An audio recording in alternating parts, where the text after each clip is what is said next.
الحمد لله نحمده ونستعينه ونستغفره ونعوذ بالله من شرور أنفسنا ومن سيئات أعمالنا من يهده الله فلا مضل له ومن يضلل فلا هادي له وأشهد أن لا إله إلا الله وحده لا شريك له وأشهد أن محمدا عبده ورسوله أما بعد فإن خير الحديث كتاب الله وخير الهدي هدي محمد صلى الله عليه وسلم وشر الأمور محدثاتها وكل محدثة بدعة وكل بدعة ضلالة وكل ضلالة في النار. أعوذ بالله من الشيطان الرجيم. بسم الله الرحمن الرحيم. ما كان الله ليذر المؤمنين على ما أنتم عليه حتى يميز الخبيث من الطيب. محترم و معزز دینی و ملی بھائیوں، بزرگوں، نوجوان ساتھیوں، عزیز بچوں، اللہ رب العالمین کا بڑا ہی احسان اور اکرام ہے کہ اس نے ہمیں اور آپ کو ایک عظیم ہستی کی سیرت اور آپ کے کردار کو سننے کے لیے مل بیٹھنے کی توفیق عطا فرمائی ہے۔ آج کے اس درس میں اللہ کے رسول صلی اللہ علیہ وسلم کی زندگی کا، جس میں آپ بذات خود شریک رہے، اس غزوے کی اور لڑائی کی کچھ تفصیل پیش کی جائے گی، جس غزوے کا نام غزوہ تبوک ہے، اور اس غزوے کو جیش العسرہ بھی کہا جاتا ہے اور اس کو نام دیا گیا ہے۔ یہ غزوہ سن 9 ہجری میں واقع ہوا اور اللہ کے رسول صلی اللہ علیہ وسلم کی وفات 11 ہجری میں ہے۔ غزوہ تبوک اگر باریک بینی سے اس غزوہ کے بارے میں پڑھا جائے اور غور کیا جائے تو یہ نتیجہ ہمارے سامنے آتا ہے کہ اس غزوہ کے بعد اللہ رب العالمین نے مسلمانوں کو ایک عظیم قوت اور غلبے سے سرفراز فرمایا ہے۔ اور اگر دوسرے زاویے سے دیکھا جائے تو مسلمانوں کو اندرونی اور باہری معارضات اور اعتراضات اور سازشوں سے اللہ رب العالمین نے مسلمانوں کو اس غزوہ کے بعد محفوظ فرما دیا ہے۔ اور یہ غزوہ ایسا تھا کہ اس کے پہلے منافقین کے بارے میں اتنے سخت الفاظ اور ان سے تعلقات اور ربط کیسے رکھا جائے، اس کا طریقہ کیا رہے، اس غزوہ سے پہلے ایسے واقعات اور ایسے الفاظ بہت کم ملتے ہیں، لیکن اس غزوہ کے بعد اللہ رب العالمین نے صراحتاً قرآن کریم میں منافقین کے تعلق سے بڑے ہی واضح نشانیاں اور ان کے تعلق سے مختلف احکامات مسلمانوں کے دیے، جس سے یہ واضح ہو گیا کہ اب جو منافقین ہیں وہ مسلمانوں کے سامنے نکھر کر آ گئے تھے، اور یہ پیغام ان کو چلا گیا تھا کہ اب ہم مسلمانوں سے بالکل الگ ہو گئے ہیں اور مسلمانوں میں ہم اپنا بھیس بدل کر ایمان والا کہہ کر کے ان کے درمیان ہم زندگی بسر نہیں کر سکتے ہیں۔ اسی کو میں نے جو آیت پڑھی، اللہ نے بیان فرمایا کہ وَمَا كَانَ اللَّهُ لِيَذَرَ الْمُؤْمِنِينَ عَلَى مَا أَنْتُمْ عَلَيْهِ، اور اللہ رب العالمین اس چیز پر مومنوں کو چھوڑنے والا نہیں ہے جس پر تم لوگ ہو، یعنی جو حالت تمہاری تھی پہلے اسی حالت پر تم کو چھوڑ دے، اللہ تعالیٰ ایسا کرنے والا نہیں ہے۔ لِيَمِيزَ اللَّهُ الْخَبِيثَ مِنَ الطَّيِّبِ، اللہ رب العالمین خبیث کو طیب سے تمیز کرنے والا ہے، چاہتا ہے کہ تمیز کرے۔ لہذا اس غزوہ کے بعد ساری جو جمعیتیں تھیں یا ساری جو بستیاں تھیں ان میں تمیز مکمل طریقے سے ہو گیا، کون اسلام والا ہے، کون ظاہری اسلام والا ہے اور کون باطن میں بھی اور ظاہر میں بھی اسلام کو اپنانے والا ہے۔ اور یہ غزوہ جو ہوا غزوہ تبوک سن 9 ہجری میں، اس کے پہلے غزوہ موتا وغیرہ کا ذکر ہے۔ یہ غزوہ آخر ہوا کیوں؟ گزشتہ جو میرا درس ہوا تھا جس میں میں نے غزوہ موتا کے حوالے سے گفتگو کیا تھا، اس میں خاص طور سے 2 باتیں ذکر آئیں کہ جس کی وجہ سے یہ غزوہ یعنی غزوہ تبوک واقع ہوا۔ یہاں غزوہ تبوک ان لوگوں سے ہوا مسلمانوں کے ساتھ جن کا مسلمانوں سے کوئی لفڑا اور سخت دشمنی، کوئی تکلیف نہیں تھی، نہ وہ مسلمانوں کو تکلیف دیتے تھے نہ مسلمان ان کو تکلیف دیتے تھے۔ رومیوں سے غزوہ ہوا تھا، اور روم بہت دور پڑتا ہے، بہت دور پڑتا ہے، مدینہ سے بہت دوری پر روم پڑتا ہے۔ ان سے کوئی ایسا کوئی مسئلہ نہیں تھا کہ وہ رشوہ دوانی کرتے تھے، سازش کرتے تھے، اس لیے لڑائی کی نوبت آئی، ایسا کوئی مسئلہ نہیں تھا۔ مسئلہ یہ تھا کہ اللہ کے رسول صلی اللہ علیہ وسلم سے اور مسلمانوں سے ان لوگوں نے، رومیوں نے چھیڑ چھاڑ اس وقت سے شروع کر دی جب موتا کے لیے اور بعض مواقع کے لیے اللہ کے رسول نے بعض صحابہ کو سفیر کے لیے بھیجا بطور سفیر، تو راستے میں رومیوں کے گورنر شرحبیل نے مسلمانوں کے ایک قاصد کو، سفیر کو قتل کر دیا، اور اس کے بعد جس کے بدلے کے لیے اللہ کے رسول صلی اللہ علیہ وسلم نے حضرت زید بن حارثہ کی قیادت میں بہت سارے لوگوں کو بھیجا تھا اس سے لڑائی کرنے کے لیے، مقابلہ کرنے کے لیے، لیکن بہت سخت لڑائی ہوئی وہاں، لیکن مسلمانوں کو کامیابی نہیں ملی۔ لیکن اس لڑائی سے زید بن حارثہ کی قیادت میں جو لوگ گئے تھے، اس لڑائی سے ان لوگوں پر بہت برا اثر پڑا، اور اس کی وجہ سے مسلمانوں کو گرچہ ظاہری کامیابی نظر نہیں آئی، لیکن اس کے جو نتائج ہوئے وہ عربوں پر جو رومیوں کے ساتھ ملے ہوئے تھے، یا جو روم جو ہرقل جس کا جو روم کا جو قیصر جس کا بادشاہ تھا قیصر، ان سارے لوگوں پر مسلمانوں کا ایک رعب بیٹھ گیا، تدبیر بیٹھ گیا۔ اب اس کی وجہ سے یہ لوگ چاہتے یہ تھے کہ اگر ہم نے مسلمانوں کو ایسے ہی چھوڑ دیا اور یہ کہ مسلمانوں کو اور پھلنے پھولنے کا موقع دیا، تو اس طرح سے جو ہمارے زیر اثر عربوں کے علاقے ہیں، یہ علاقے بھی آہستہ آہستہ جا کر کے مسلمانوں سے مل جائیں گے اور مسلمانوں کی ہمنوائی کریں گے، مسلمانوں کے ساتھ رہنے لگیں گے۔ اور یہ سارے خطرات کو دیکھ کر قیصر روم کا بادشاہ جو قیصر تھا، اس نے ایک لڑائی کا ارادہ کیا اور ایک غزوے کا ارادہ کیا۔ اب یہاں دیکھیے، یہاں کوئی مسئلہ ان سے ڈائریکٹ رومیوں سے نہیں تھا، لیکن ان کو ایک خطرہ لاحق تھا کہ جب اتنے اوپر جا چکے ہیں مسلمان اور ان کا نبی، اس قدر ان کی قوت اور سطوت میں اضافہ ہو رہا ہے، تو ایک نہ ایک دن آئے گا کہ ہماری حکومت کا خاتمہ ہوگا۔ لہذا ان لوگوں نے اس طرح سے بات بنا کر کے مسلمانوں کے جو سفیر کا قتل کیا، اور اس کے بعد آہستہ آہستہ ان سے چھیڑ خانی مسلمانوں سے کرتے رہے، اور یہ بات آگے بڑھتی رہی۔ لہذا اس نے فیصلہ کر دیا روم کے بادشاہ قیصر نے کہ مسلمانوں کے خلاف ایک فیصلہ کن جنگ لڑی جائے۔ جب یہ فیصلہ ہو گیا تو اس کے بعد مسلمانوں کے یہاں یا مدینہ میں ان کی لڑائی کے عام خبریں ان کی آنی شروع ہو گئیں کہ مسلمانوں پر یہ لوگ حملہ کرنے والے ہیں۔ جو روم جو اس وقت سب سے سپر پاور تھی، اس کی قوت جو تھی دنیا میں جتنے بھی قوتیں تھیں، سب سے زیادہ قوت والے یہی روم کے لوگ تھے، اور جو قیصر کے حوالی تھے، موالی تھے، یہی لوگ سارے قوت والے تھے۔ اب یہ سوچ کر کے مسلمانوں کو ہمیشہ کھٹکا لگا رہتا تھا، یعنی عام خبریں آتی رہتی تھی، یہ لوگ آنے والے ہیں، حملہ کرنے والے ہیں، سب لوگ چوکنا رہتے تھے۔ اور اس چوکنا ہونے کی علامت آپ دیکھیے کہ اندازہ لگائیے کہ مسلمان کس قدر گویا کہ اپنے دل میں ایک ڈر بیٹھا لیا تھا ان لوگوں نے کہ یہ کبھی حملہ کرنے والے ہیں۔ چنانچہ حضرت عمر رضی اللہ تعالیٰ عنہ جو خلیفہ ہم کو سب کو معلوم ہے، دوسرے خلیفہ ہیں مسلمانوں کے، یہ کہتے ہیں کہ میرا ایک ساتھی تھا جو اللہ کے رسول کی خدمت میں ہم لوگ جایا کرتے تھے، میں جاتا تھا تو میں آ کے اس کو باتیں بتاتا تھا، جب وہ جاتا تھا تو مجھ کو آ کے اللہ کے رسول کے بارے میں بتاتا تھا، یعنی باری باری ہم لوگ اللہ کے رسول کی خدمت میں جایا کرتے تھے۔ چنانچہ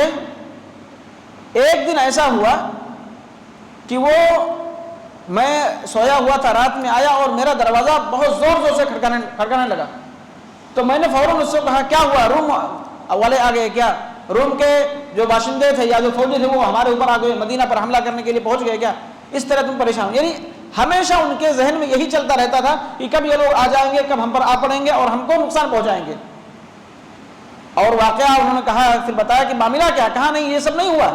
وہ صحابی جو ساتھی ان کے ساتھ جاتے تھے اللہ کے رسول کی خدمت میں، انہوں نے کہا نہیں یہ بات نہیں، بلکہ اس سے بھی بڑھ کر بات ہو گئی. اب اور زیادہ افسوسناک اور توجہ سننے لگے کہ معاملہ کیا ہو گیا، کہ اس سے بڑھ کر بات کیا ہو سکتی. کہا کہ اللہ کے رسول صلی اللہ علیہ وسلم نے اپنی بیویوں سے اسی 9 ہجری میں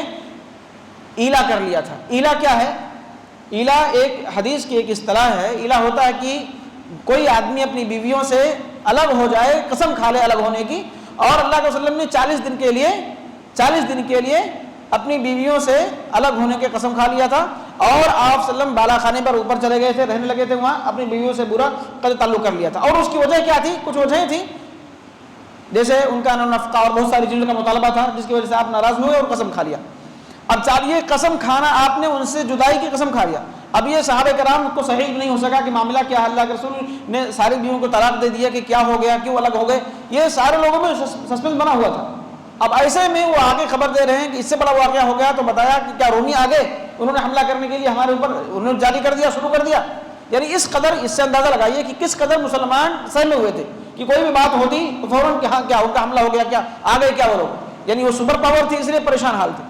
لیکن جب یہ معاملہ ہو گیا، اور اس کے بعد یہ عام خبروں کی بات ہے، لیکن خاص خبر ملک شام سے کچھ لوگ تیل لینے کے لیے گئے تھے. وہ لوگ آئے اور مسلمانوں کو بتایا، مومنین کو، کہ روم کا جو بادشاہ قیصر ہے یہ اپنے ساتھ 40,000 لوگوں کو مسلح افواج کے ساتھ وہ مدینہ پر چڑھائی کرنے والا ہے اور بلقا تک پہنچ چکا ہے. یعنی وہ مسلمانوں پر حملہ کرنے کے لیے تیار ہیں، وہ آ رہے ہیں. چنانچہ اس خاص خبر کے بعد جب مسلمانوں کو یہ خبر پہنچی، اور جب مسلمانوں کے پاس یہ خبر پہنچی کہ وہ لوگ مسلمانوں کے پاس خطرہ بن کر پہنچنے والے ہیں، تو مسلمان بہت بری طرح سے پریشان ہو گئے. اور ان کے سمجھ میں نہیں آیا کہ مطلب کیا کیا جائے، کیا مشورہ کیا جائے، کیا بات آگے بڑھائی جائے. وجہ اس کی یہ تھی کہ وہ جو حالت مسلمانوں کو جو حالت تھی اس وقت، وہ کئی پریشانیوں میں گھرے ہوئے تھے. ایک پریشانی یہ تھی کہ مسلمانوں کو اس وقت تنگ دستی بہت زیادہ تھی، کھانے پینے کے سامان کی فراوانی بالکل نہیں تھی. ایک پریشانی یہ تھی. دوسری پریشانی یہ تھی کہ وہ سخت گرمی کا مہینہ تھا، جس میں گھر سے نکلنا بھی بہت دشوار ہوتا تھا. تیسری پریشانی یہ تھی کہ مسلمان اس حالت میں تھے کہ ان کے کھیت پک چکے تھے، پھل پک چکے تھے، ان کے کاٹنے کا وقت آ چکا تھا. اور چوتھی پریشانی یہ تھی کہ ان کے پاس اتنے سواریاں اور لڑائی کے دستے اور اسلحے جات نہیں تھے. یہ چار پریشانیاں مسلمانوں کے پاس ایک ساتھ جمع تھیں. ایسے موقع سے لڑائی کے لیے فیصلہ کن بات کہنا یا اللہ کے وسلم کوئی فیصلہ کرتے، اس میں سسپینس بنا ہوا تھا. لیکن یہ ایسے ماحول میں کہ اب وہ رومی مسلمانوں پر حملہ کرنے کی طاق میں ہیں، مسلمانوں پر حملہ کرنا چاہتے ہیں. اب اللہ کے وسلم ایسی حالت کو دیکھ کر کے تو بیٹھ نہیں سکتے تھے چپ چاپ. آپ صلی اللہ علیہ وسلم نے بہت زیادہ سوچ کر کے، فکر کے ساتھ مسلمانوں میں یہ بات بتائی مسلمانوں کو، اور نصیحت کیا کہ، اور سوچا کہ ہم نے جو اتنی محنتیں کی ہے اتنے سالوں تک، اگر ہم نے رومیوں کو ایسے ہی چھوڑ دیا اور مدینہ پر آنے دیا حملہ کرنے کے لیے، تو ہماری محنت بیکار ہو جائے گی. دعوت و تبلیغ جو ہم نے کیا ہے، دین کی اصلاح کی، توحید کی اصلاح کی، لوگوں کو سکھایا، یہ ساری محنتیں ہماری برباد ہو جائیں گی. اور مسلمانوں کے جو علاقے ہیں وہ سارے علاقے بدل جائیں گے، دوسرے رخ اختیار کر لیں گے. تو ایسی حالت میں ان تمام تر سنگینیوں کے بعد، پریشانیوں کے بعد، تنگوں کے وقت، اللہ کے رسول نے ایک حتمی فیصلہ لیا کہ ہم کو جنگ لڑنی ہے اور ہم کو جنگ کے لیے تیار ہونا ہے. ان تمام پریشانیوں کے بعد چنانچہ اللہ کے وسلم کا طریقہ رہتا تھا کہ جب کہیں غزوہ کے لیے جانا ہوتا تھا، لڑائی کرنے کے لیے، تو آپ توریہ کرتے تھے. جانا وہاں ہے تو بتاتے ادھر، اگر شمال جانا ہے تو جنوب بتاتے تھے. لیکن یہاں آپ نے ظاہر طور پر، واضح طور پر صحابہ کرام کے دل میں بیٹھا دیا کہ ہاں رومیوں سے ہمارا مقابلہ ہے، رومیوں کے ساتھ، رومیوں سے ہمارا مقابلہ، ان سے لڑنے جانا ہے، تاکہ مسلمان اپنے آپ کو ذہنی طور پر تیار کر لیں، کیونکہ ان کی قوت اور ان کا غلبہ کا علم سب کو تھا. لہذا مسلمانوں نے ایسے موقع سے اللہ کے وسلم کی بات جب آپ نے اعلان فرمائی، اور آپ نے جہاں مدینہ میں اعلان فرمایا وہیں مکہ میں بھی اس کی خبر عام پہنچا دی، اور جو اطراف کے قبیلے مسلمان تھے علاقوں میں، سارے لوگوں کو یہ پیغام پہنچا دیا کہ ہم کو رومیوں سے لڑائی لڑنا ہے، ان کے خلاف ہمیں جنگ لڑنا ہے، لہذا سارے لوگ مدینہ کے طرف سے، مکہ سے اور جو ارد گرد لوگ رہتے تھے سارے لوگ آہستہ آہستہ مسلمانوں کے ہاں یعنی مدینہ میں جمع ہونے لگے، کمک پہنچنے لگی، ہر طرف سے مسلمان مدینہ میں جمع ہونے لگے۔ ایسے موقع سے اللہ کے رسول صلی اللہ علیہ وسلم نے مسلمانوں کے سامنے ایک بہترین خطبہ دیا، جس میں اللہ کے رسول صلی اللہ علیہ وسلم نے لوگوں کو صدقے پر ابھارا، لوگ کیونکہ بہت تنگی تھی، اس وقت بہت تنگی تھی، آپ صلی اللہ علیہ وسلم نے صحابہ کرام کو جب سارے لوگ جمع ہوئے، الگ الگ جگہوں سے جمع ہوئے، تو سب کو صدقے پر ابھارا، خطبہ دیا، بڑی خطبہ دیا، اور اس خطبے کے اثر سے حضرت عثمان بن عفان رضی اللہ تعالیٰ عنہ جو آپ کے داماد بھی ہیں اور تیسرے خلیفہ بھی ہیں، ان کا ایک قافلہ شام کے لیے تجارت کے لیے جانے والا تھا، شام کے طرف تجارت کے لیے، جس پر بہت سارا مال تھا۔ مال کی کیفیت یہ تھی کہ جس میں 200 اونٹ اور 29.5 کلو تقریباً چاندی تھی، یعنی 29.5 کلو چاندی اور 200 اونٹ مسلح سوا ایک دم کجاوے کے ساتھ سب کچھ بھرا ہوا جا رہے تھے قافلے تجارت کے لیے۔ انہوں نے پورا کا پورا مال اللہ کے وسلم کی تقریر پر، خطبے پر مؤثر انداز میں اور اثر انداز ہو کر کے انہوں نے پورا صدقہ کر دیا۔ اس کے بعد وہ خود، ان کے بارے میں صحابہ ذکر فرماتے ہیں، اس کے بعد انہوں نے خود اور سامان لایا، کیا لایا؟ پھر 100 اونٹ لائے، اس کے بعد تقریباً 5.5 کلو سونا، اس ٹائم پر 5.5 کلو، سب سے بہت مالدار صحابی تھے، 5.5 کلو سونا، 29.5 کلو چاندی اور یہ ساری چیزیں اللہ کے رسول کے قدم میں لا کے رکھ دیا۔ اور اس کے بعد پھر صحابہ ذکر فرماتے ہیں پھر انہوں نے صدقہ کیا، پھر صدقہ کیا، یہاں تک کہ 900 اونٹ اور 200 گھوڑے زرہ کے ساتھ ساری چیزیں لا کے اللہ کے رسول صلی اللہ علیہ وسلم کی خدمت میں پیش کر دیا۔ اور اللہ کے وسلم ان کے مال کو الٹتے جاتے، دیکھتے جاتے اور کہتے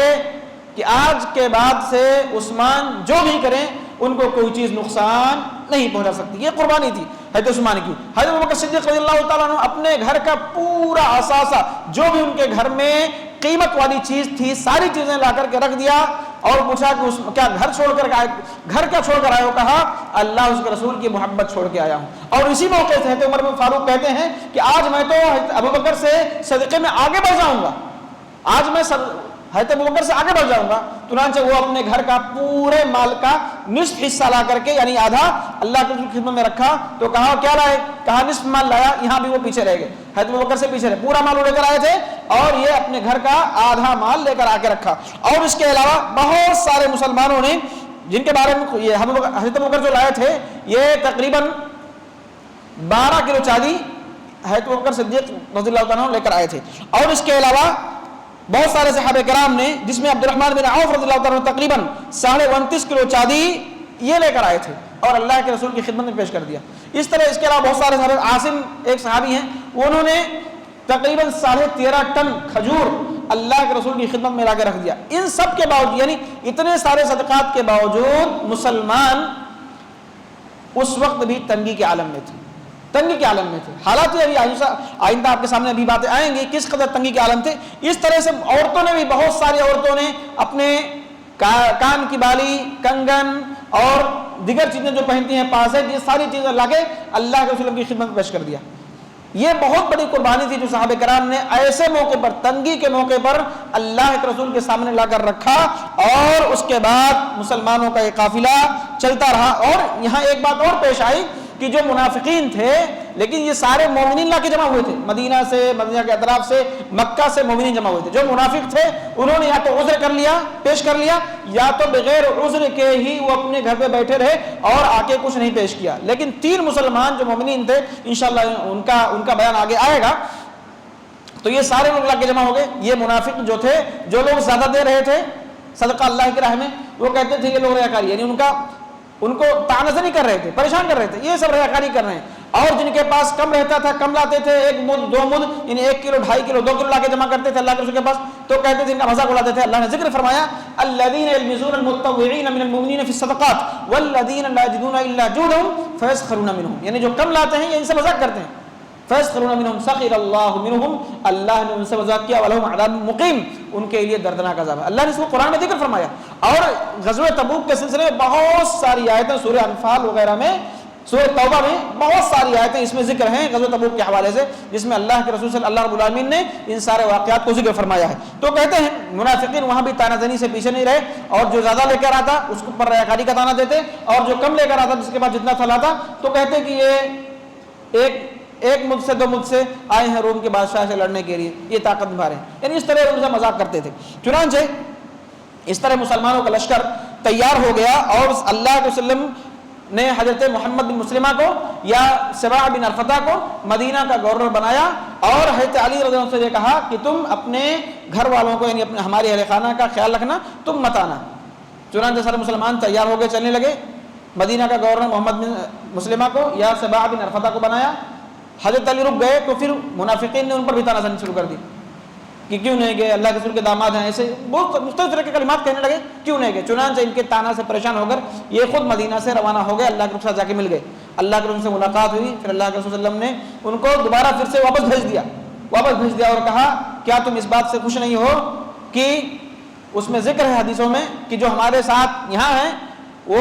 گھر جو بیٹھے ہوئے ہیں وہ بھی ہمارے ساتھ ہیں، کسی عذر کی بنا پر وہ گویا کہ ہمارے ساتھ سفر کر رہے ہیں، ہمارے ساتھ موجود ہیں۔ چنانچہ پھر واپس چلے آئے اور اپنے اہل خانہ کے ساتھ مل گئے، وہی موجود رہے۔ اس طرح مسلمانوں کا لشکر جاتا رہا، پہنچتا رہا، اور جمعرات کے دن تبوک مسلمانوں کا نشانہ تھا۔ ایک بڑے لشکر یعنی جس میں مسلمانوں کی تعداد، یہی سب سے عظیم لشکر تھی مسلمانوں کی، جس میں 30,000 مسلمان شریک رہے، 40,000 رومی تھے، اور یہی سارے غزوات میں جتنی بھی لڑائیاں ہوئی ہیں سارے غزوات میں سب سے زیادہ مسلمانوں کی جو تعداد اسی غزوہ میں تھی، جس میں 30,000 مسلمان تھے، اور 30,000 مسلمان ہونے کے باوجود، اتنے صدقات اور خیرات ہونے کے باوجود مسلمانوں کے ہاں تنگی بہت زیادہ تھی۔ مورخین نے ذکر فرمایا، شیخ صفی الرحمن مبارک پوری رحمہ اللہ نے کہا ایک اونٹ پر 18 آدمی سواری کرتے تھے باری باری، ایک اٹھتا ایک بیٹھتا تو پھر کچھ دور چلتا پھر دوسرا، یعنی اتنے کم تھے، سواریاں اتنی کم تھی، پھر بھی ایسے عالم میں مسلمانوں نے سفر کیا۔ اور کہتے ہیں بسا اوقات کھانے کے لیے 13.5 ٹن کھجور ہے اور اس کے علاوہ کھانے کے سامان ہے، اس کے بعد بھی بسا اوقات مسلمانوں کو کہتے ہیں درختوں کے پتے، درختوں کی پتیاں استعمال پڑی کھانے کے لیے، جس کی وجہ سے ان کے ہونٹوں میں ورم آ گیا، سوج گیا، ان کے ہونٹ سوج گئے، اور مجبوری کی حالت میں اونٹ کم تھے، پھر بھی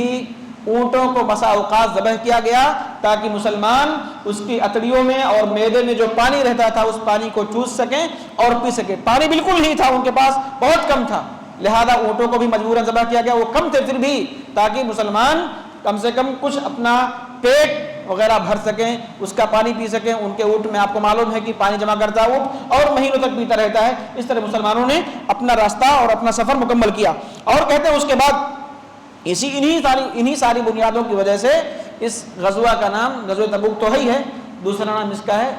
غزوہ جیش العسرہ، یعنی تنگی کا غزوہ، تنگی کا لشکر۔ یہ مسلمان ایسی حالت میں تھے اور اتنے بڑے طاقتور فوج سے لڑنے کے لیے جا رہے تھے۔ اس کے بعد راستے میں چلتے رہے، راستے میں ایک بستی آئی حجر وہ بستی ہے جہاں قوم سمود کے لوگ رہتے تھے،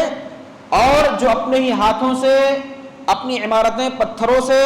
تراش کر بناتے تھے، بڑی قوت والے مضبوط تھے وہ لوگ۔ اللہ رب العالمین نے ان کو ہلاک کیا، اما ثمود فاہلکوا بالطاغیہ، طاغیہ سے ان کو ہلاک کیا گیا، آدھی بہت تیز سارے لوگ مر گئے اور یہ کہ کھمبوں کی طرح گرتے پڑے رہے، ساری کی بستی کو برباد کر دیا گیا۔ اور جب یہاں سے گزرے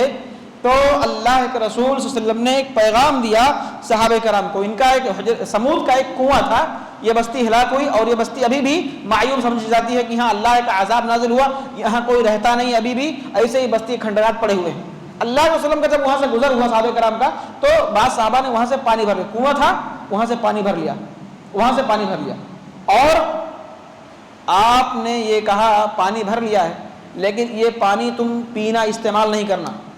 اور اس پانی سے تم وضو نہیں کرنا، اور اگر تم اس پانی کو سارے پانی سے اگر تم نے آٹا گوندھ لیا ہے کھانے کے لیے تو آٹا اپنے جانوروں کو کھلا دو، یہ آٹا بھی نہیں کھانا۔ یا تو آپ غور کیجئے شریعت ہماری کس قدر حساس ہے، ہم کو ایسی چیزوں سے کس طرح بچاتی ہے، اتنی مجبوری کی حالت ہے، لیکن صحابہ کو منع کر دیا کہ پانی نہیں پینا، جو قوم سمود کے کنویں سے تم نے پانی بھرا پانی نہیں پینا، پانی وضو کے لیے استعمال نہیں کرنا، اور اگر آٹا گوندھ لیا ہے تو آٹا خود مت بنا کے کھانا، اپنے جانوروں کو کھلا دو، تم استعمال مت کرنا۔ چنانچہ صحابہ کرام نے اس پر عمل کیا اور اس کے بعد آگے چلتے رہے اور آپ نے یہ بھی فرمایا کہ کہیں ایسا نہ ہو اگر تم ان کے جو سکونت گاہ تھے جو گھر تھے ان گھروں میں تم داخل مت ہونا، ورنہ کہیں تم پر وہ عذاب نہ آ جائے جو عذاب ان بستیوں کے رہنے والوں پر آیا تھا۔ چنانچہ اللہ علیہ وسلم جب وہاں سے گزرے تو سر نیچے کرتے ہوئے جلدی سے اپنے سر پر کپڑا رکھ کر کے جلدی سے اس بستی سے گزر گئے اور اس کے بعد آگے جا کے پھر رکے۔ اس طرح سے چل کر آپ نے اس وادی کو اور اس بستی کو پار کیا۔ اس کے بعد سارے مسلمانوں کو پانی کی ضرورت تھی، اللہ کے وسلم سے شکایت کی گئی اور کہا گیا کہ پانی کی بہت ضرورت ہے، پانی ہمارے پاس نہیں ہے۔ آپ نے اللہ سے دعا کی، اللہ رب العالمین نے بادل بھیجا، بارش نازل ہوئی، سارے مسلمانوں نے پانی پیا، اپنی ضرورت کا جو پانی تھا وہ بھی جمع کیا اور رکھا اور اس کے بعد آگے چلتے رہے۔ پھر اس طرح سے واقعہ ہوا، چلتے رہے۔ پھر کہتے ہیں اللہ کے رسول نے کہا تھا کہ جب تم تبوک ایک چشمہ تھا وہاں پہنچے تو آپ نے کہا کہ جب تبوک کے چشمے پر تم لوگ پہنچ جانا تو وہاں پانی میں ہاتھ مت لگانا، اس کا پانی مت پینا تم لوگ، میں آؤں گا پھر اس کے بعد دیکھنا ہے مجھے کیا کرنا ہے۔ چنانچہ حضرت معاذ بن جبل رضی اللہ عنہ کہتے ہیں کہ جب ہم لوگ وہاں پہنچے تو وہاں دو لوگ پہلے سے موجود تھے، پھر اللہ کے رسول جب پہنچے تو ان سے پوچھا گیا کہ تم لوگوں نے پانی استعمال کیا؟ تو کہا ہم نے پانی یہاں سے لیا ہے۔ تو اللہ کے رسول نے ان کو جو بھی کہنا تھا کہا، جو بھی حدیث میں اس کا ذکر نہیں کیا کہا، جو بھی کہنا تھا اللہ نے جو چاہا ان کو کہا۔ اور اس کے بعد اللہ کے رسول نے اپنے ہاتھ سے چلو سے، بہت کم پانی آ رہا تھا اس چشمے سے، تبوک کے چشمے سے، آپ نے چلو سے پانی لے کر کے جمع کیا تھوڑا سا، اور جب تھوڑا سا جمع ہو گیا تو آپ نے اسی سے اپنے ہاتھ دھلے اور چہرہ دھلا، پھر وہی پانی اس چشمے میں ڈال دیا، ہاتھ دھلا، چہرہ دھلا، پھر وہی پانی اس چشمے میں ڈال دیا۔ اور اس کے بعد صحابہ فرماتے ہیں اس قدر اس چشمے سے پانی نکلا کہ سارے لوگ سیراب ہو گئے اور اچھی طرح سے سارے لوگوں نے اس سے سیرابی حاصل کی۔ آپ نے یہ بھی فرمایا کہ اے معاذ اگر تمہاری عمر لمبی رہی، زندہ رہے تم دیکھو گے کہ یہ جو بستی جو تبوک کی دکھ رہی ہے جہاں یہ ہم پانی لے رہے ہیں یہ باغات سے ہرا بھرا ہوگا، یعنی ہرے بھرے باغ یہاں اگیں گے اگر تمہاری عمر لمبی رہی تو تم دیکھو گے۔ اس طرح سے جب تبوک پہنچ گئے، اور بعض روایتوں میں اختلاف ہے کہ تبوک پہنچنے کے بعد آپ نے یہ حکم دیا یا تبوک کے راستے میں کیا حکم دیا، کہا آج رات بہت تیز آندھی چلے گی اور تم میں سے کوئی شخص اس وقت کھڑا نہ رہے، جس کے پاس اونٹ ہے وہ اونٹ کو اپنے رسی میں باندھ دے۔ چنانچہ صحابہ فرماتے ہیں اور ایسا ہی ہوا، اس رات بہت تیز آندھی چلی، ایک شخص کھڑا ہو گیا، اس کو آندھی نے اٹھا کر لے جا کر کے دو پہاڑ جبل طے کے درمیان جا کے پھینک دیا، یعنی بہت تیز آندھی چلی۔ چنانچہ اللہ کے رسول سے مخالفت کی وجہ سے دیکھیے کیا ہوا، ہم اور آپ کتنی مخالفت کرتے ہیں ہمیں سمجھنا چاہیے کہ آندھی لے جا کے اس کو کہاں پھینک دیا، بہت دور۔ اور اس کے بعد راستے میں آپ صلی اللہ علیہ وسلم جو نماز پڑھا کرتے تھے، لمبا سفر تھا، ظاہر سی بات ہے قصر کرتے تھے، جمع کرتے تھے، ظہر اثر ایک ساتھ پڑھتے تھے، مغرب عشاء ایک ساتھ پڑھتے تھے، کبھی جمع تقدیم کیا کبھی جمع تاخیر کیا۔ تقدیم کا معنی یہ ہے کہ عصر کو مقدم کر کے ظہر کے ساتھ پڑھنا، اور تاخیر کا معنی یہ ہے ظہر کو مؤخر کر کے عصر کے ساتھ پڑھنا، اور اسی طرح سے مغرب عشاء کا معاملہ ہے۔ تو ایسا پڑھتے تھے آپ نماز سفر میں۔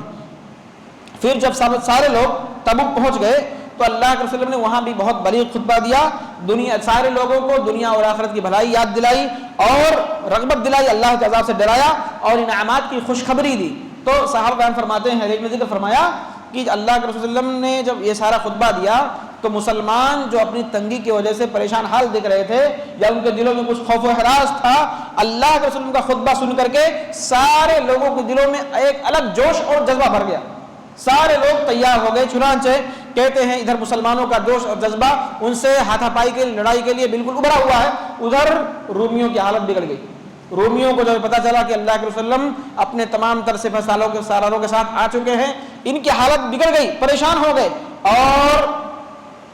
اس قدر پریشان ہوئے کہ ان کے اندر لڑائی کی ہمت نہیں رہی، سب پریشان ہو گئے۔ اور جو قبیلے آئے تھے الگ الگ جگہوں سے، بہت سارے عرب قبیلے ان کے زیر نگرانی رہتے تھے، ان کے ہمنوائی کرتے تھے، ان کے زیر اثر تھے، وہ سارے لوگ آہستہ آہستہ پورا میدان خالی کر دیا اور اپنے اپنی جگہ پر چلے گئے۔ چنانچہ لڑائی تو نہیں ہوئی، لیکن اس نتیجے نے مسلمانوں کی قوت، مسلمانوں کی نفری قوت، مسلمانوں کی سیاسی قوت کو اس قدر فائدہ پہنچایا کہ ہم اور آپ اس کا جو احاطہ نہیں کر سکتے۔ بہت زیادہ فائدہ مسلمانوں کو اسی کا نام غزوہ رکھا گیا، بہت زیادہ فائدہ ہوا، سیاسی فائدے ہوئے۔ جیسے میں آپ کے سامنے چند ذکر کروں کہ ایک عیلا کا ایک بادشاہ تھا، مقام عیلا ایک جگہ ہے، اس کا بادشاہ بھی ایسے ظالم جابر تھا، وہ اللہ کے رسول کے پاس آیا اور خدمت میں حاضر ہوا، کہا کہ میں جزیہ دوں گا، ٹیکس دوں گا، یعنی مسلمانوں کے علاقے میں رہوں گا، سرحد میں رہوں گا تو میں اس کا ٹیکس ادا کروں گا۔ اسی طرح سے دومت جندل کے حاکم عقیدر کے پاس اللہ کے وسلم نے حضرت خالد رضی اللہ تعالیٰ عنہ کو، خالد بن ولید رضی اللہ عنہ کو 420 سواروں کے ساتھ بھیجا اور بتایا حضرت خالد بن ولید کو کہ جب تم جاؤ گے عقیدر کے پاس دیکھو گے تو تم کو نیل گائے کا شکار کرتا ہوا اس کو پاؤ گے تم لوگ۔ آپ نے اشارہ دے دیا تھا کہ تم اس کو نیل گائے کا شکار کرتا ہوا پاؤ گے۔ تو وہ لوگ کہتے ہیں صحابہ کہ جب ہم لوگ وہاں گئے تو تھوڑی سے محل سے قریب پر تھے تو دیکھتے کہ اچانک سے ایک نیلگاہ نکلتا ہے اور نیلگاہ نکلتی ہے اور اس کے بعد یہ عقیدر اس کا شکار کرنے کے لیے آگے بڑھتا ہے۔ سارے مسلمان صحابہ کرام خالد بن ولید اس کو گھیر لیتے ہیں، گرفتار کر کے اللہ کے رسول کے پاس لا کر دیتے ہیں اور اس کے بعد اللہ کے وسلم سے وہ اپنی جان چھڑانا چاہتا ہے، جان بخشی دینا چاہتا ہے۔ اللہ کے رسول نے اس کی جان کو بخش دیا، لیکن اس کے بدلے آپ نے جو اس سے لیا بہت زبردست چیز لیا۔ کہا آپ صلی اللہ علیہ وسلم نے اس سے اس کی جان بخشی کے بدلے 200 اونٹ، 800 غلام، 400 زرہیں اور 400 نیزوں کی شرط پر، یعنی اس قدر اس کے بدلے لیا کہ تم اتنا دو، اور اس پر مساعدت کر لیا اور جزیہ بھی دینے کا اقرار کیا۔ یہ سب دیکھ کر کے دوسرے لوگ جو رومیوں کے حمایتی تھے وہ مسلمانوں کے حمایتی بن گئے، مسلمانوں کے حدود بڑھتے گئے اور اس طرح سے مسلمانوں کو غلبہ اور قوت ملتا گیا۔ اور جب وہاں سے واپسی کا وقت آ گیا، یہ غزوہ اس طرح واقعہ ہوا، اور جب واپسی کا وقت آیا تو مدینہ کے راستے میں جب واپس آ رہے تھے مدینہ، تو راستے میں ایک گھاٹی کے پاس 12 منافقین جمع تھے، اکٹھا تھے۔ 12 منافقین اللہ کے وسلم پر حملہ کرنے کے لیے، آپ کو جان سے مار ڈالنے کے لیے وہ لوگ بالکل تیار تھے۔ آپ کے ساتھ 2 صحابی تھے، ایک صحابی آپ کے اونٹ کی نکیل پکڑ کے لے کے جا رہے تھے، اور ایک صحابی یہ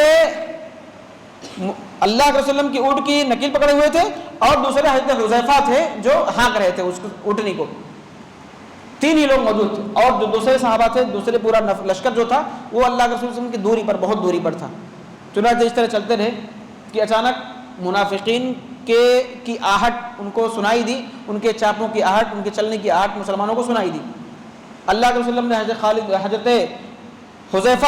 حذیفہ سے کہا کہ جاؤ ادھر آگے اور دیکھو۔ اس کے بعد وہ گئے اور ڈھال کے ذریعے سے ان کے سواروں پر، یعنی جو سواریاں تھیں ان پر حملہ کیا، تو وہ سارے لوگ بھاگ گئے۔ اس کے بعد اللہ کے رسول نے حضرت حذیفہ کو ان 12 منافقین کا نام بتایا۔ 12 منافقین تھے، ان کا نام بتایا، اسی لیے حضرت حذیفہ کو سر رسول اللہ کہا جاتا ہے، یعنی رازدار رسول۔ اللہ کے رسول نے اس کے علاوہ اور کسی کو نہیں بتایا تھا، ان کے علاوہ انہی کو بتایا تھا 12 منافقین کا نام، اور اسی لیے ان کو رازدار رسول کہا جاتا ہے، سر رسول اللہ کہا جاتا ہے۔ اور یہ اتنا اہم واقعہ ہے کہ صحابہ ذکر فرماتے ہیں حضرت حذیفہ اگر کسی جنازے میں شریک نہیں ہوتے تھے تو سب کو پتہ لگ جاتا تھا کہ آدمی منافق تھا، اس لیے بسا اوقات صحابہ بھیجتے تھے اپنے بچوں کو کہ جاؤ دیکھو حذیفہ اس جنازے میں شریک ہے کہ نہیں شریک ہے، جاؤ دیکھو پتہ کرو، حذیفہ اگر شریک ہے تو ٹھیک، اور نہیں شریک ہے تو ہم بھی نہیں جا رہے۔ یعنی رازدار رسول، اس طرح سے واقعات ہوئے۔ اور اس کے بعد جب یہ واقعہ ہوا کہ منافقین سب بھاگ گئے 12 کے 12 لوگ، تو اس کے مدینہ پہنچ کر راستے میں جب مدینہ پہنچے آ کر کے، تو سارے لوگ مدینہ کے لڑکے لڑکیاں بچے سارے لوگ استقبال کے لیے وہاں آپ کے استقبال کے لیے موجود تھے، مسلمانوں کے استقبال کے لیے۔ وہاں شعر بھی پڑھا جا رہا تھا، طلع البدر علینا من سنۃ الوداع، کہ بدر کا چاند طلوع ہوا سنۃ الوداع سے، یہ سارے اشعار آپ کے استقبال میں کہے جانے لگے۔ اور اس سفر میں کل 50 دن لگے تھے، 50 دن پورے سفر میں، 20 دن آپ صلی اللہ علیہ وسلم وہاں تبوک میں آپ ٹھہرے رہے، اور 30 دن آنے جانے میں، 15 دن آنے میں یا کچھ کم زیادہ، کل ملا کے 30 دن آنے اور جانے میں لگے، اور 20 دن آپ صلی اللہ علیہ وسلم تبوک کے مقام پر ٹھہرے رہے۔ یہ آپ کی زندگی کا آخری غزوہ رہا جس میں آپ صلی اللہ علیہ وسلم بنفس نفیس خود شریک رہے۔ یہ واقعے کی پوری تفصیل۔ ایک اہم بات اس کو بھی میں آپ کے سامنے ذکر کر دینا چاہتا ہوں، اسی غزوہ کے سلسلے میں وہ بات بھی ہے۔ بات یہ ہے کہ اس غزوہ میں جیسا میں نے بتایا کہ سارے مسلمان جتنے تھے مکہ میں، مدینہ میں اور مدینہ کے اطراف میں، مکہ کے سارے لوگ آ کے مدینہ میں جمع ہوتے، صرف وہی لوگ بچے تھے جن کو کوئی عذر لاحق تھا، بیمار تھے، مریض تھے، کوئی پریشانی تھی، کوئی عذر تھا، وہ بچے ہوئے تھے بس۔ اس کے علاوہ سارے لوگ آ چکے تھے، ورنہ وہ سارے لوگ، بہت سارے لوگ ایسے بھی اللہ کے رسول کے پاس آئے اس غزوہ کے موقع پر جن کے پاس سواریاں نہیں تھیں کہ اللہ کے رسول مجھ کو بھی جانے کا دیجیے، میں بھی جانا چاہتا ہوں، کچھ انتظام کیجیے. تو اللہ کے رسول پڑھتے کہتے قل لا اجد فیما، میں نہیں پاتا ہوں کہ میں تم کو جس پر سوار کر کے بھیجوں. تولوا اعینہم تفیض من الدمع، تو ان کے آنکھوں سے آنسو جاری ہو گئے، وہ روتے ہوئے پیچھے ہٹ جاتے کہ اتنا جذبہ تھا. اس قدر یہ لہذا جو اس غزوہ میں شریک نہیں ہوا تو یہ نفاق کی علامت سمجھا گیا. یہ جو اس غزوہ میں شریک نہیں ہوا یہ سمجھا گیا کہ وہ منافق ہے، اس کے اندر نفاق کی علامت موجود ہے. لیکن 3 صحابہ کرام مومنین صادقین سچے، جس کو ہم اور آپ کہہ سکتے ہیں، قرآن نے ان کا ذکر فرمایا ہے، وہ صحابی ہیں مرارہ بن ربیع، کعب بن مالک، ہلال بن امیہ رضی اللہ عنہ، جس کو شارٹ میں یاد کرنے کے لیے مکہ کا لفظ استعمال کر سکتے ہیں. مکہ، میم سے مرارہ بن ربیع، کاف سے کعب بن مالک اور ہا سے ہلال بن امیہ. یہ 3 صحابہ کرام یہ اس غزوہ سے پیچھے رہ گئے تھے. ان کے پیچھے رہنے کی وجہ کیا ہے؟ یہی وجہ ان کی بتائی جاتی ہے اور بیان کیا جاتا ہے حدیثوں میں. بخاری میں بڑی تفصیل سے ان کا واقعہ مذکور ہے، خاص طور سے کعب بن مالک کا، کہ کہتے ہیں ہم تیاری کرنا چاہتے تھے. خاص طور سے کعب بن مالک کا واقعہ ذکر ہے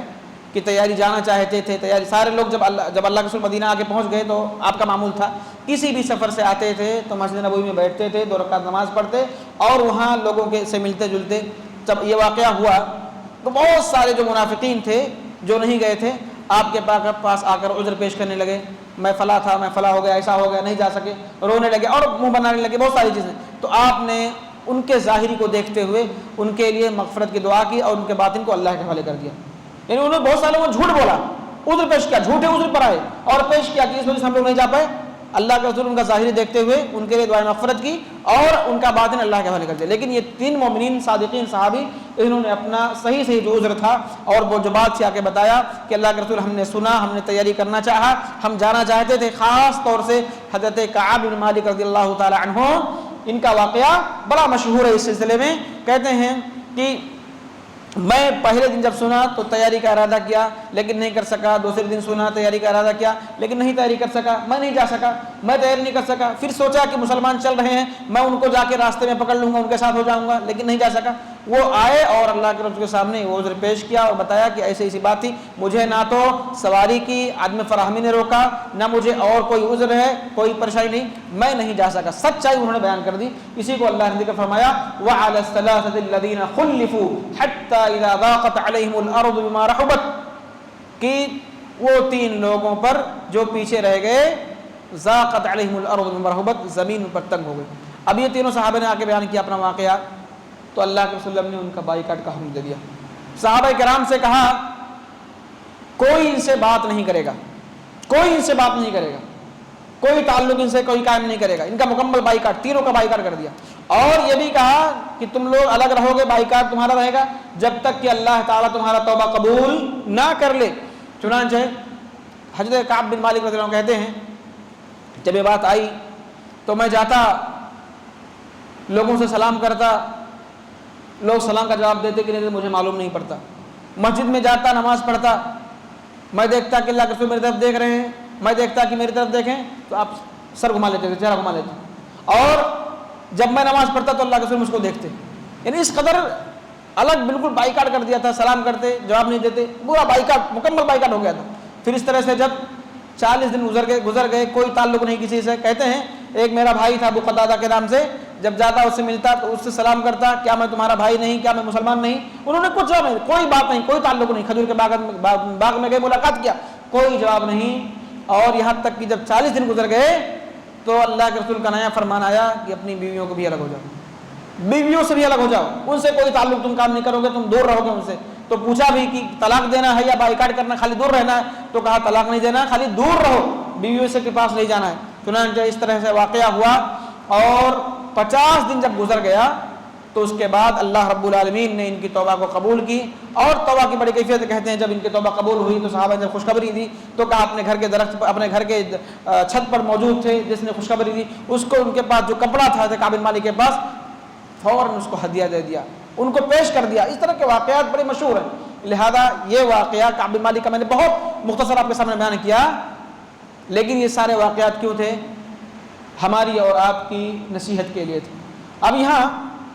اس درس میں ہمارے لیے اور آپ کے لیے نصیحت کیا ہے؟ نصیحت ہمارے لیے اور آپ کے لیے یہ ہے، ایک آخری بات جو میں ذکر کر دوں نصیحت سے پہلے، وہ یہ کہ اس سن 9 ہجری میں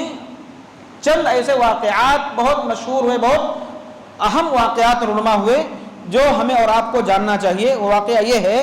کہ سب سے پہلی چیز غامدیہ عورت جس سے زنا کا صدور ہوا تھا، شادی شدہ تھی، زنا کا صدور ہوا تھا، اور یہ اللہ کے رسول صلی اللہ علیہ وسلم کے پاس آئی اور کہا اللہ کے رسول طہرنی یا رسول اللہ، اللہ کے رسول صلی اللہ علیہ وسلم مجھے پاک کیجئے، مجھے پاک کیجئے۔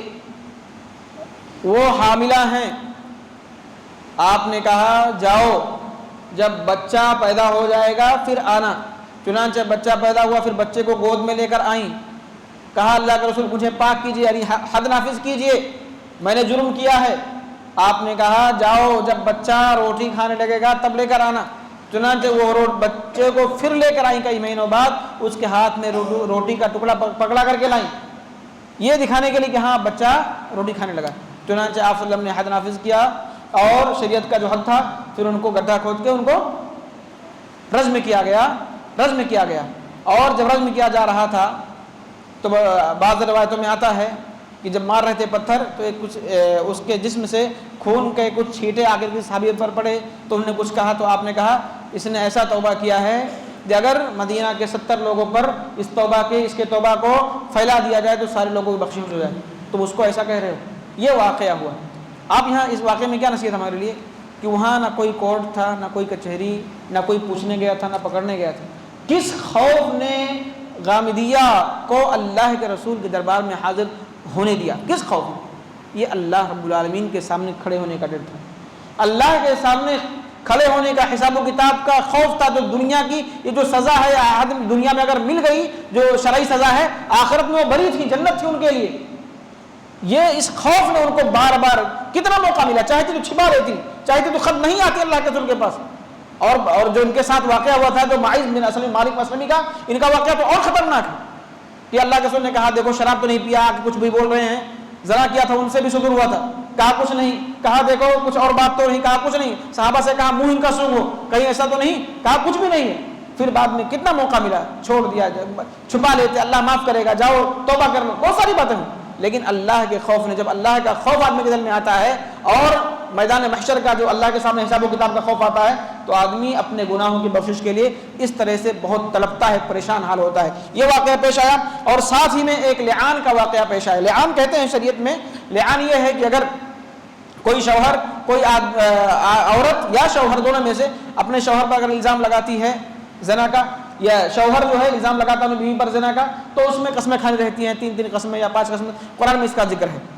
5 قسموں کا ذکر ہے قرآن میں۔ اس طرح لعان یہ اسی وقت پہلا واقعہ صادر ہوا جو لعان کا ہوا، صحابہ کرام دو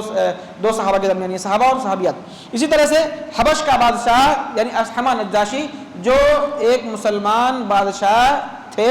اور مسلمانوں کے لیے بہت کچھ کیا، اور جب یہ مسلمان نہیں تھے اس کے پہلے بھی جب مسلمانوں نے پہلی ہجرت حبشہ کی تھی، حبشہ کی طرف، مدینہ سے پہلے ہجرت حبشہ تھی، بہت سارے لوگ اس میں تھے، مسلمان نہ ہونے کے باوجود مسلمانوں کو آرام سے، تکلیف سے، آرام سے اپنی جگہ رکھا، اپنے ملک میں رکھا اور اچھی طرح سے ان کو وہاں رہنے دیا۔ جب ان کا انتقال ہوا، مسلمان ہو گئے تھے، انتقال ہوا تو آپ صلی اللہ علیہ وسلم نے ان کی جنازہ کی نماز غائبانہ دی۔ یہی ایک فرد ہیں جن کے بارے میں ملتا ہے کہ اللہ کے رسول صلی اللہ علیہ وسلم نے غائبانہ جنازہ پڑھی ہے۔ اس لیے علماء فرماتے ہیں، اہل علم کے بعض علماء کہتے ہیں ہر شخص کی غیرے کی جنازہ کی نماز غائبانہ نہیں پڑھی جائے گی۔ جس کا مسلمانوں کے لیے کوئی کام ہو، اس کا کوئی عمل ہو، مسلمانوں کی مصلحت اس میں ہو، اور یہ کہ علمی فائدہ ہو یا حاکم رہا ہو مسلمانوں کے لیے کچھ اچھے کام کیا ہو، اس کی پڑھی جائے گی، ہر غیری کی نہیں پڑھی جائے گی۔ اس لیے علماء نے یہ فیصلہ صادر کیا ہے۔ لہذا یہ اصحمہ نجاشی کا انتقال ہوا اور آپ نے ان کی جنازہ غائبانہ پڑھی نماز، اور اسی طرح سے آپ صلی اللہ علیہ وسلم کی چہیتی بیٹی ام کلثوم رضی اللہ تعالیٰ عنہ کا انتقال اسی سال ہوا، 9 ہجری میں، جو حضرت عثمان کی عقد میں تھی، اور اسی وقت اللہ کے رسول نے کہا عثمان اگر میرے پاس اس کے علاوہ اور کئی بیٹیاں ہوتی میں تمہارے عقد میں دے دیتا۔ اسی طرح سے اسی سال منافقین کا جو سردار تھا عبداللہ بن ابی جو منافقین کا سردار تھا، اسی سال اس کا انتقال ہوا، اور ایسے موقع پر ان کے بیٹے حضرت عبداللہ اللہ کے رسول کے پاس آئے اور کہا اللہ کے رسول ہمیں اپنے والد کے کفن کے لیے اپنا کپڑا دے دیجیے، آپ نے وہ بھی دے دیا۔ کہا جنازہ کی نماز آپ پڑھیے، آپ نے بھی پڑھ دیا۔ حضرت عمر نے منع کیا کہ آپ جنازہ کی نماز منافق کی مت پڑھیے، لیکن اللہ کے رسول صلی اللہ علیہ وسلم کی رحمت، آپ صلی اللہ علیہ وسلم اتنا شفیق تھے کہ ان کے جنازے کے لیے تیار ہو گئے اور پڑھا بھی۔ اور اس کے بعد حضرت عمر کی موافقت میں قرآن کی آیت نازل ہوئی، لا تصلی علی احد منہم مات ابدا، کہ تم ابھی منافق کی نماز نہیں پڑھو گے، ولا تقم علی قبرہ، اور تم ان کے قبر پر کھڑے بھی نہیں ہوگے۔ اور اس وقت مسلم جو منافقین کے سلسلے میں جو حکم نازل ہوا تھا، کئی احکام تھے، میں آپ کے سامنے ذکر کروں۔ کہا کہ منافقین اب بالکل ٹوٹ چکے تھے، وہی ان کا آخری ایک دم بچا ہوا تھا کہ اگر روم کا بادشاہ جو قیصر پر حملہ کرے گا تو ہماری کچھ جان بخشی جائے گی اور ہم مانے جائیں گے۔ چنانچہ اس وقت ان کی ساری آرزویں اور تمنائیں منافقین کی ختم ہو چکی تھی، اور اب ان کے تعلق سے اللہ رب العالمین نے سخت احکام نازل فرمائے۔ کہا ان کے صدقے کو قبول نہ کیا جائے، ان کی جنازہ کی نماز نہ پڑھی جائے، ان کی مغفرت کی دعا نہ کیا جائے، ان کی قبر پر کھڑا نہ ہوا جائے، اور یہ بھی کہا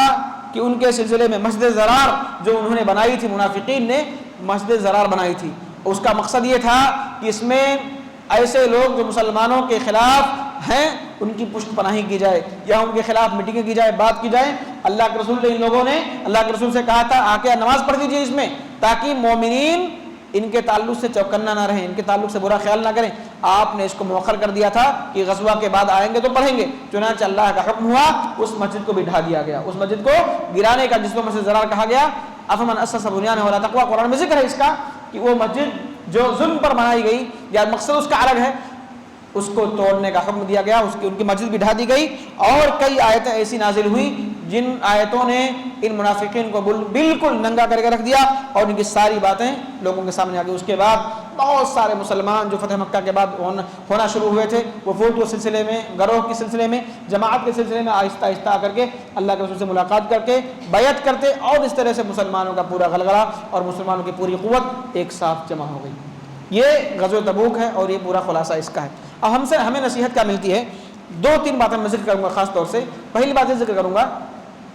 ہم کتنی بھی سختی کے عالم میں ہوں، کیسی بھی ہمارے پاس سختی ہو، ہمیں اور آپ کو اللہ کے رسول صلی اللہ علیہ وسلم کی سیرت اور اللہ کے رسول صلی اللہ علیہ وسلم کے ذریعے لائی گئی شریعت سے منہ نہیں موڑنا چاہیے۔